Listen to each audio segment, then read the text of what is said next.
টি আসনে বিজেপি এগিয়ে জয়ী, একটি আসনে লেফট এগিয়ে, কংগ্রেস একটি আসনে এগিয়ে, অন্যান্যরা তিনটি আসনে এগিয়ে। তার মধ্যে হুমায়ুন কবির একটি আসনে অলরেডি জয়লাভ করেছেন, আরও একটি আসনে অনেক ভোটে এগিয়ে আছেন।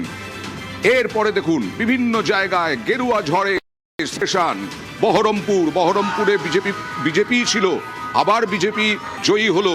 অধীর চৌধুরী সেখানে নাকি সেকেন্ড পজিশনে, থার্ড পজিশনে নাকি নারুগোপাল মুখোপাধ্যায়। এখনো পর্যন্ত যা খবর, বহরমপুরে আবার গেরুয়া ঝড়। যে বহরমপুর কংগ্রেসের গড় ছিল, অধীর চৌধুরীর গড় ছিল একটা সময়ে, সেই অধীর চৌধুরীর গড় ভেঙে 21-এই গেরুয়া ঝড় উঠেছিল বহরমপুরে।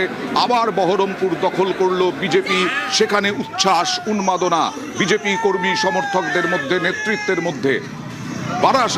বারাসাত দক্ষিণ চব্বিশ পরগনার কাকদ্বীপ, বিভিন্ন জায়গায় উত্তর চব্বিশ পরগনা, দক্ষিণ চব্বিশ পরগনায় বিজেপির ঝড়, গেরুয়া ঝড়।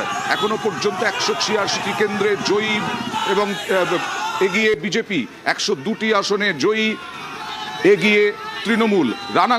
রানাঘাটের বিভিন্ন জায়গায়, নদিয়ার বিভিন্ন জায়গায় বিজেপির প্রাধান্য। মতুয়া ভোটাধিকার কেড়ে নেওয়া হয়েছে এই বলে তৃণমূল আক্রমণ করেছিল, কিন্তু সেই মতুয়া ভোট পড়ল বিজেপিতে, এমনটাই আপাতত বিশ্লেষণ। খড়গপুর সদর, পশ্চিম মেদিনীপুর কামব্যাক দিলীপ ঘোষের। সেই দিলীপ ঘোষ আবার বিধায়ক হলেন।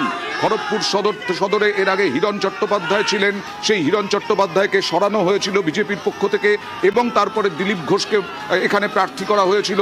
দিলীপ ঘোষ বড় ব্যবধানে জয়ী হতে চলেছেন দিলীপ ঘোষ, এবং এখনো পর্যন্ত অনেক ভোটে এগিয়ে আছেন। সোনামুখীর ছবি, বাঁকুড়ার ছবি দেখালাম, শিবপুরের ছবি দেখুন হাওড়ায়।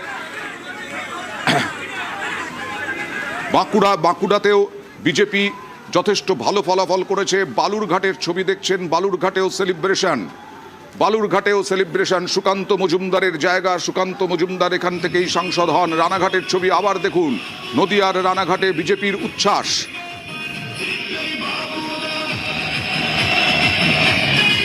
কালিম্পংয়ের ছবি দেখুন, পাহাড়েও জয়ী বিজেপি, সেখানেও সেলিব্রেশন চলছে।